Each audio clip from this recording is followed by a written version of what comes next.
Hello everyone. सो इस video में मैं स्पेसिफिकली उन क्वेश्चंस की बात करूंगा जिसमें स्ट्रिंग और स्प्रिंग होती है और उनमें से एक को कट करते हैं अपन। तो स्ट्रिंग और स्प्रिंग को कट करेंगे और उसकी वजह से बाकी सिस्टम में क्या क्या चेंजेस आएंगे वो अपन एनालाइज करेंगे। तो एक सिंपल एग्जांपल से स्टार्ट करते हैं। जैसे मैं एक सिचुएशन देता हूं, यहाँ पे ब्लॉक M1 है और ये ब्लॉक M2 है। ये स्प्रिंग होगी आइडियल स्प्रिंग और ये आइडियल स्ट्रिंग होगी। It is connected with the support. अब सपोज मैं क्वेश्चन पूछ सकता हूं, initially system is in equilibrium. So initially system rest पर है। Find acceleration of M1 and M2 if. So first part, let's say we cut the string is cut.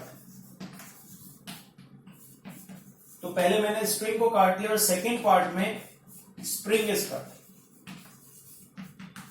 तो इसका concept क्या होता है पहले वो समझ लेते हैं, फिर ये क्वेश्चन देखेंगे। तो इनिशियली यहां लिख देते हैं, initially system is in equilibrium. Initially system is in equilibrium. Initially rest पर है मस्ती से। अब अगर स्ट्रिंग काटेंगे तो क्या होगा और स्प्रिंग काटेंगे तो क्या होगा। तो इसके लिए दो इंपॉर्टेंट पॉइंट्स हैं जो अपन को क्लियर होने चाहिए ये क्वेश्चन करने से पहले।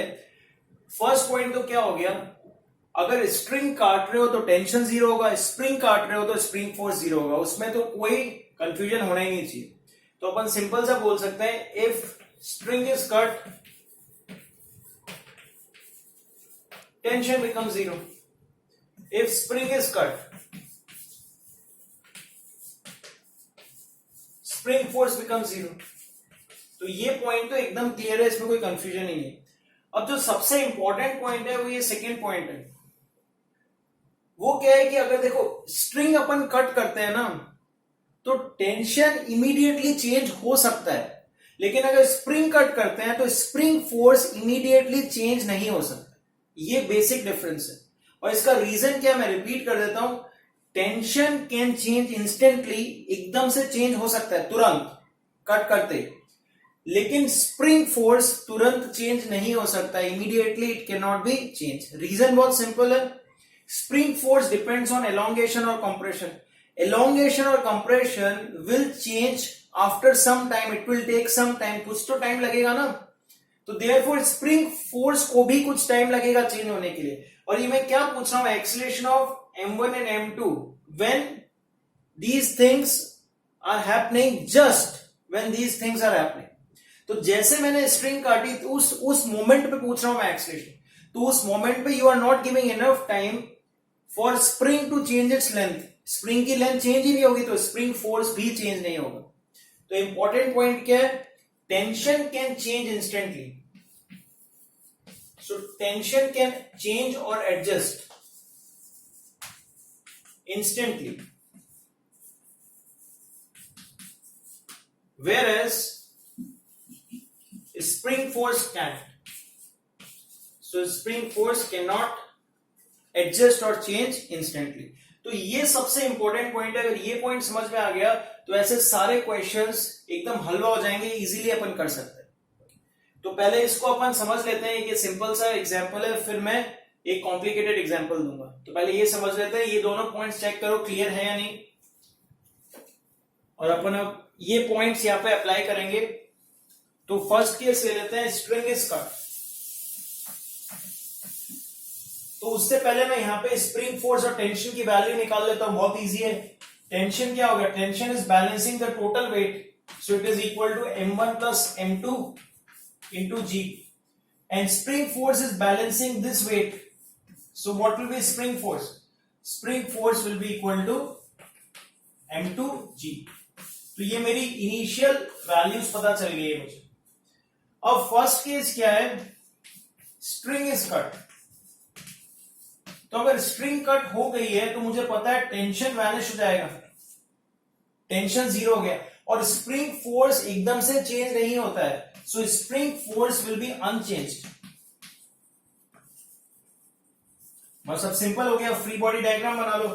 तो M2 का फ्री बॉडी डायग्राम क्या होगा, इसका वेट हो गया, स्प्रिंग फोर्स ऊपर है जिसकी वैल्यू क्या है M2G है। ये स्प्रिंग फोर्स, और ये अनचेंज रहेगा। तो अगर ये अनचेंज रहेगा तो ये बॉडी अभी भी इक्विलिब्रियम में है just when spring is cut, तो इसका एक्सेलेरेशन क्या हो जाएगा, 0। और m1 का फ्री बॉडी डायग्राम बना लेते हैं।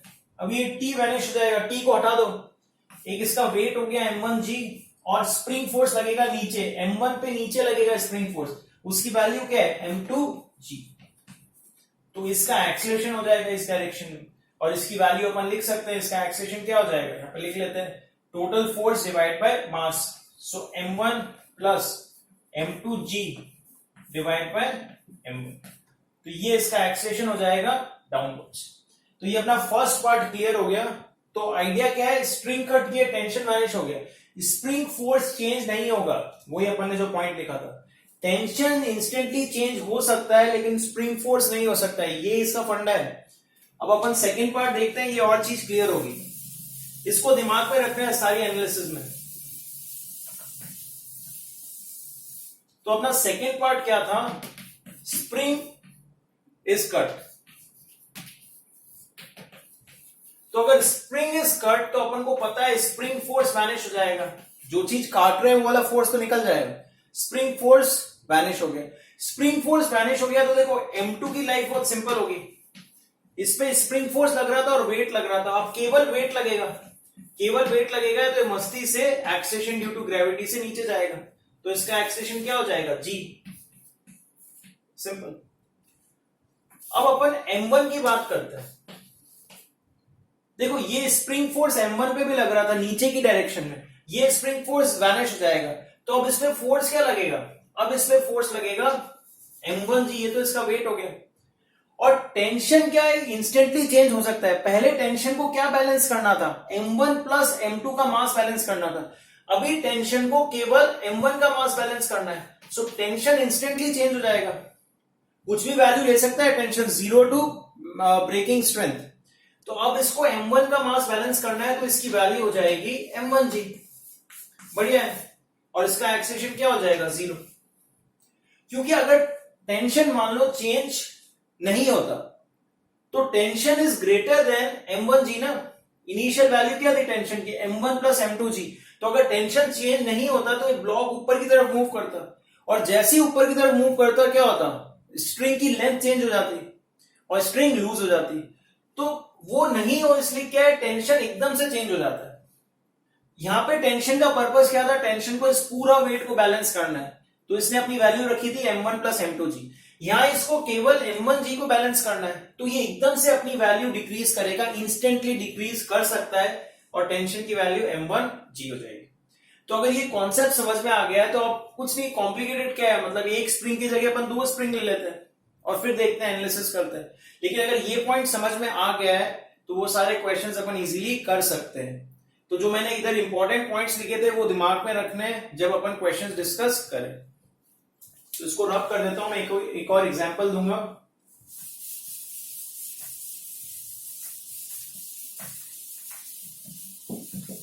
बस अपन को याद यही रखना है कि टेंशन इंस्टेंटली चेंज हो सकता है, स्प्रिंग फोर्स नहीं हो सकता है, और रीजन अपन को पता है क्योंकि स्प्रिंग फोर्स एलोंगेशन और कंप्रेशन पे डिपेंड करता है, तो कुछ टाइम चाहिए होगा एलोंगेशन और कंप्रेशन चेंज होने के लिए, लेकिन टेंशन तो क्या है, इंस्टेंटली चेंज हो सकता है क्योंकि लेंथ ऑफ द स्ट्रिंग तो हमेशा कांस्टेंट रहती है अपनी आइडियल सिचुएशन में। तो एक और मैं क्वेश्चन देता हूं,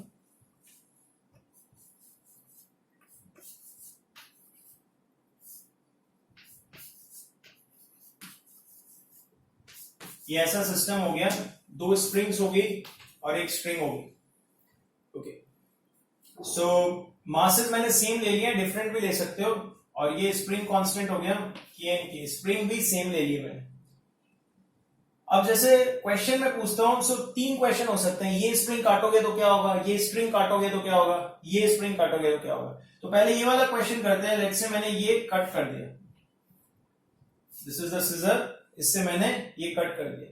सो क्वेश्चन इज फाइंड, इसको नाम दे देते हैं, let's say this is A, B and सी।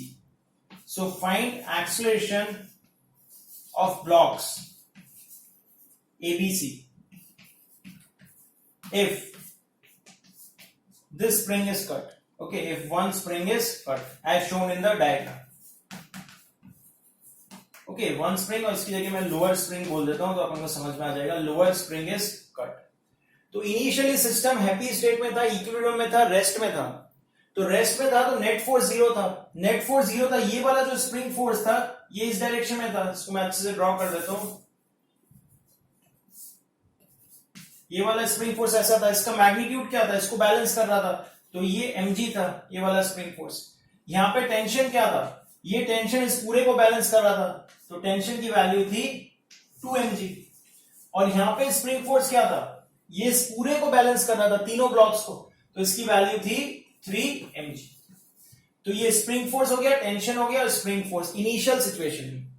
अब मैं क्या कर रहा हूं, ये वाली स्ट्रिंग कट कर रहा हूं, तो ये वाली स्ट्रिंग कट कर रहा हूं तो ये फोर्स तो वैनिश हो जाएगा, जो भी कट करते हैं वो तो जीरो हो जाता है, तो ये वाला फोर्स तो वैनिश हो गया।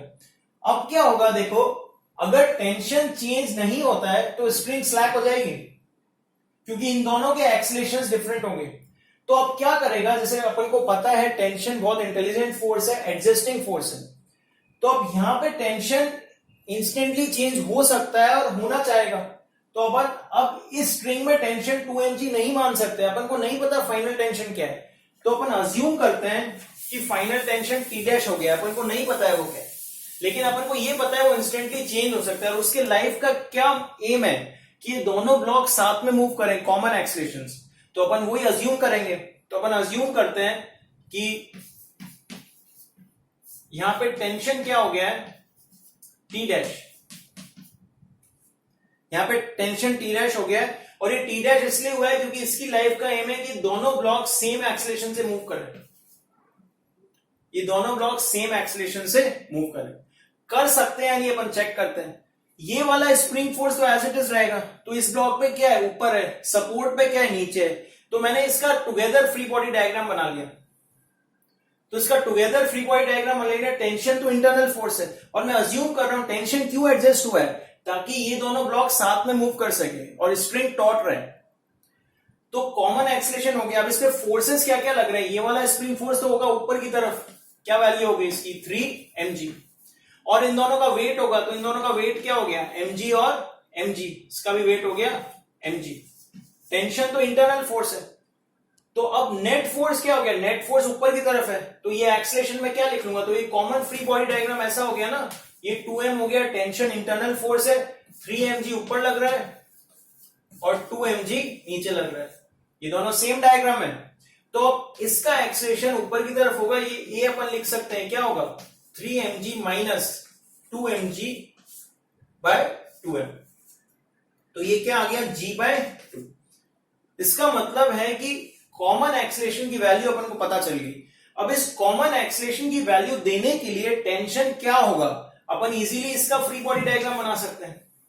इसका फ्री बॉडी डायग्राम बनाएंगे तो क्या होगा, mg तो नीचे लगेगा, T डैश ऊपर लगेगा, और इसका कॉमन एक्सीलरेशन ऊपर की तरफ है g बाय 2। तो यहां से अपन T डैश निकाल सकते हैं, कैसे निकालेंगे, T dash minus mg is equal to m into g by 2। So T dash की वैल्यू क्या आ गई, 3mg बाय। सो पहले टेंशन था 3mg, अब सडनली वो हाफ हो जाएगा, क्योंकि अगर ये 3mg रहता तो स्ट्रिंग स्लैक हो जाती, और टेंशन का एक ही पर्पज है स्ट्रिंग स्लैक नहीं हो, तो इंस्टेंटली वो अपनी वैल्यू चेंज कर लेगा। अब ये दोनों ब्लॉक्स ऊपर जाएंगे विद कॉमन एक्सीलरेशन, और ये इसका कॉमन एक्सीलरेशन हो गया इन दोनों ब्लॉक्स का, तो जो B और C है उनका कॉमन एक्सीलरेशन हो गया upwards which is g by 2, और टेंशन इन द स्ट्रिंग इस केस में हो जाएगा 3mg बाय 2। ये ध्यान में रखना है, ये सारी situation just after I cut the spring है, थोड़ा टाइम दोगे तो सब कुछ चेंज हो जाएगा, उसकी टेंशन लेनी नहीं है अपन को, क्योंकि सारे क्वेश्चंस ऐसे होते हैं when I just cut the string और स्प्रिंग और सो ऑन। ओके, सिमिलरली तुम ये भी कर सकते हो कि when BC is cut, that is the string, not BC, the string is cut, ये स्ट्रिंग कट करेंगे तो क्या होगा, ये स्प्रिंग कट करेंगे तो क्या होगा। तो अगर ये कॉन्सेप्ट समझ में आ गया है तो इस टाइप की कोई सी भी प्रॉब्लम अपन कर सकते हैं। तो मैं एंड करूंगा उसी पॉइंट से, इंपॉर्टेंट पॉइंट से, वो क्या था, स्ट्रिंग कट करो या स्प्रिंग कट करो, टेंशन और स्प्रिंग फोर्स तो वैनिश होगा। अगर स्प्रिंग कट कर रहे हो तो टेंशन वैनिश होगा, स्प्रिंग कट कर रहे हो तो स्प्रिंग फोर्स वैनिश होगा, उसमें कोई टेंशन नहीं। लेकिन अगर स्प्रिंग कट कर रहे हो ना तो टेंशन इंस्टेंटली चेंज हो सकता है, लेकिन रिवर्स ट्रू नहीं है। अगर स्प्रिंग कट कर रहे हो तो स्प्रिंग फोर्स इंस्टेंटली चेंज नहीं हो सकता है। तो सिंपल सा है, ये फंडा अपन को ध्यान में रखना है और ये सारे क्वेश्चंस अपन इजीली कर सकते हैं। ओके, तो तुम लोग ये दोनों ट्राई कर सकते हो। अगर ये स्प्रिंग कट करेंगे तो क्या होगा, ये स्प्रिंग कट करेंगे तो क्या होगा, सेम फंडा अप्लाई करो। Okay, thank you.